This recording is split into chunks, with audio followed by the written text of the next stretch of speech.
Hello friends, आज की video में हम पढ़ने वाले हैं एक्सक्रीटरी सिस्टम के बारे में। एक्सक्रीटरी सिस्टम जानने से पहले क्या आपने कभी सोचा कि हमारे बॉडी में यूरिन का फॉर्मेशन होता कैसे है? लंग्स में जो हमारा कार्बन डाइऑक्साइड होता है उसमें कितनी मात्रा में हमारे बॉडी से जो रिमूव होता है कार्बन डाइऑक्साइड, उसमें कितनी मात्रा में बैक्टीरिया प्रेजेंट होते हैं, या फिर हमारे बॉडी से पसीना निकलता है उसमें क्या प्रेजेंट होता है, ठीक है, कौन से एलिमेंट्स प्रेजेंट होते हैं, क्या प्रेजेंट होता है, ये हमारी बॉडी से क्यों निकलते हैं। कभी आपने ध्यान दिया, कभी आपने गौर किया?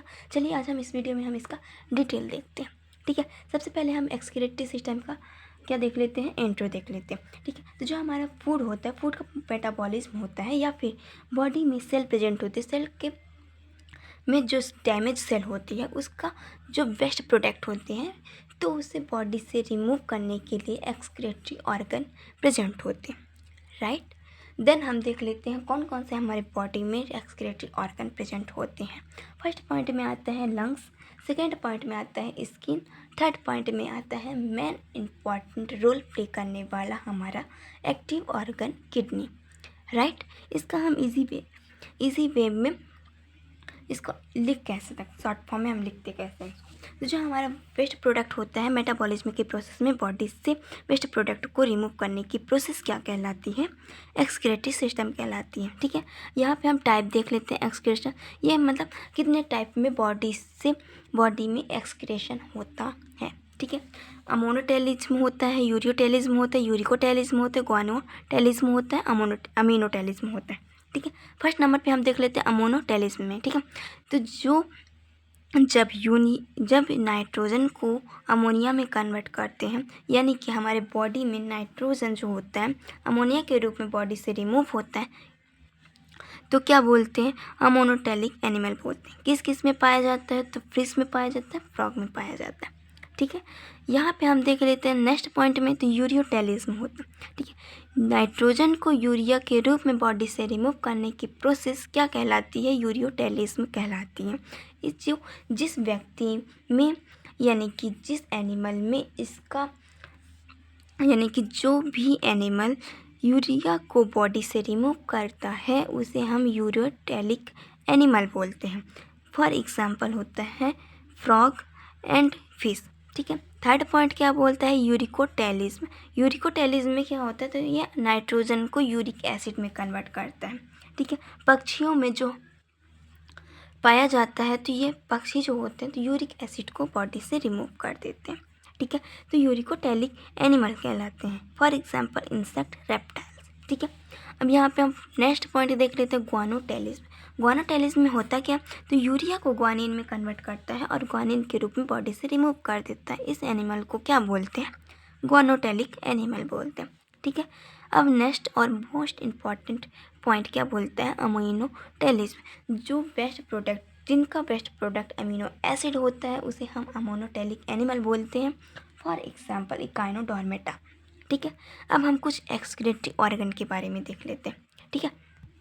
फर्स्ट ऑर्गन आता है हमारा लंग्स। लंग्स तो कार्बन डाइऑक्साइड हमारे बॉडी से रिमूव करता ही करता है, पर वहाँ पे कार्बन डाइऑक्साइड में वाटर प्रेजेंट होता है और हमारे वाष्प बॉडी से रिमूव होता है, यानी कि भाप के रूप में जो वाटर होता है तो बॉडी से रिमूव होता है, ठीक है।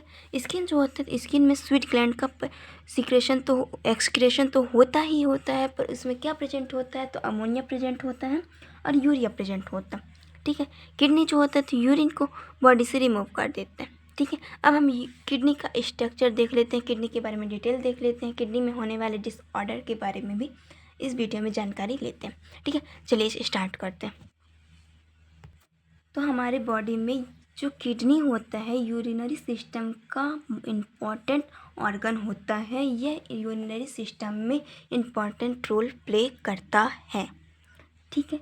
इसमें प्रेजेंट होते हैं right and left kidney present होती हैं, और उसके ऊपर पाई जाती है एड्रिनल ग्लैंड। एड्रिनल ग्लैंड क्या करती है? एड्रेनालिन हार्मोन्स का सीक्रेशन करती है, ठीक है। यह कब करती है? यदि आप किसी रास्ते पे जा रहे हैं, सुनसान जगह पे जा रहे हैं, तब अचानक जंगल पे शेर आ जाता है, ठीक है। जंगल से शेर आ जाता है और उसी समय एड्रेनलिन हार्मोन्स का सीक्रेशन होता है। एड्रेनलिन हार्मोन्स जो होता है तो सोचने समझने की शक्ति देता है। ठीक है, अब यहाँ पे हम देख लेते हैं यूरिनरी ट्यूब होती हैं। ठीक है, ये जिसे हम क्या बोलते हैं, यूरेटर बोलते हैं। इसी के थ्रू यूरिन जो होता है यूरिनरी ब्लैडर में जाता है। यूरिनरी ब्लैडर में यूरिन का स्टोर होता है। कितना लीटर स्टोर होता है, तो 0.5 से 1.0 लीटर यूरिन का स्टोर होता है। ठीक है, देख लेते हैं किडनी का इम्पॉर्टेंट पॉइंट देख लेते हैं कौन कौन से हैं। ठीक है, तो फर्स्ट पॉइंट क्या होता है कि इसका जो शेप होता है तो बीन शेप का होता है। बीन शेप बोले तो सेम के बीच के आकार का होता है। यह हमारे बॉडी का एक्टिव ऑर्गन होता है। वेट इसका कितना होता है, तो 240 से 300 ग्राम होता है। ठीक है, इसकी यूनिट क्या होती है, तो इसकी यूनिट होती है नेफ्रॉन होती है। यूरिन का फॉर्मेशन कहाँ पे होता है, अभी तक तो हमने पढ़ा था कि यूरिन का फॉर्मेशन किडनी में होता है।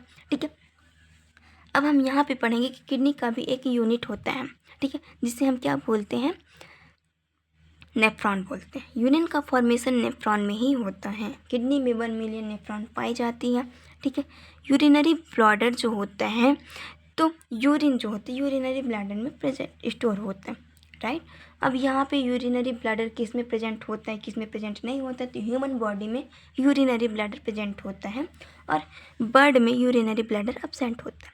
ठीक है, यहाँ पे हमने देख लेते हैं कि नेफ्रॉन कितना पाया जाता है, तो 1 मिलियन नेफ्रॉन पाया जाता है। ग्लोमेरुलर फिल्ट्रेशन रेट कितनी होती है, तो फीमेल में हाई होती है, मेल में लो होती है।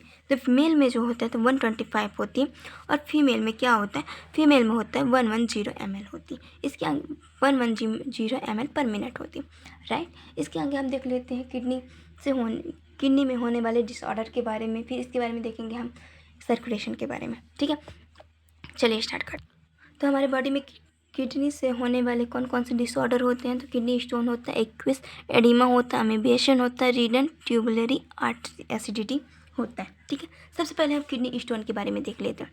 ठीक है, जो हमारा किडनी टिश्यू होता है, किडनी में जो प्रेजेंट होता है टिश्यू में कैल्शियम ऑक्सलेट और फॉस्फेट के कलेक्ट हो जाते हैं, जिससे हमारा किडनी स्टोन की कंडीशन जनरेट होती है। ठीक है, सेकंड पॉइंट क्या बोलते हैं, एक्यूस एडिमा। एडिमा में क्या होता है, जो टिश्यू होता है टिश्यू में फ्लूइड कलेक्ट हो जाता है, जिससे स्वेलिंग होने लगती है। राइट, यह क्या करती है, एडिमा की कंडीशन को जनरेट करती है। अमीबिएशन का मतलब क्या होता है, असंयम। ठीक है, यानी कि अनकंट्रोल। ठीक है, यूरिन एक्सक्रिएशन के लेवल को, यानी कि यूरिन एक्सक्रिएशन करते समय हम इसे नियंत्रित नहीं कर पाते हैं या फिर कंट्रोल नहीं कर पाते हैं, इस कंडीशन को अमीबिएशन कहते हैं। ठीक है, बोला जा सेकेंड है। नेक्स्ट पॉइंट क्या बोलता है, रीनल ट्यूबुलरी एसिडिटी। ये क्या करता है, तो हाइड्रोजन आयन सीक्रेशन। ठीक है, जो हमारा हाइड्रोजन आयन होता है, जितना हमें ज़रूरत होता है उतनी मात्रा में यह सीक्रेशन नहीं हो पाता है, तब क्या करता है, तो यूरिन के through sodium bicarbonate high level में सीक्रेशन होता है। ठीक है, एक्सक्रेशन हमारे बॉडी से होने लगता है, तब रीनल ट्यूबुलरी एसिडिटी की कंडीशन जनरेट होती है। ठीक है, अब हम देख लेते हैं किडनी में ब्लड का सर्कुलेशन कैसे होता है। ठीक है,